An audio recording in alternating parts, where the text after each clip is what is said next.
นางคำผิวเลี้ยงแมวขาวน้อย มันบ่จ้อยเลียวบึ้งตาแพงซบมันแดงนวดแข็งคือลวดตามันสั่วใส่มุน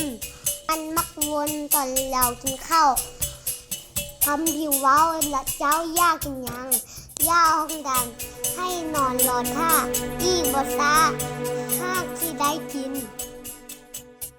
นางคำผิวเลี้ยงแมวขาวน้อยมันบ่จ้อยเลียวบึ้งตาแพงซบมันแดงนวดแข็งคือลวดตามันสั่วใส่มุน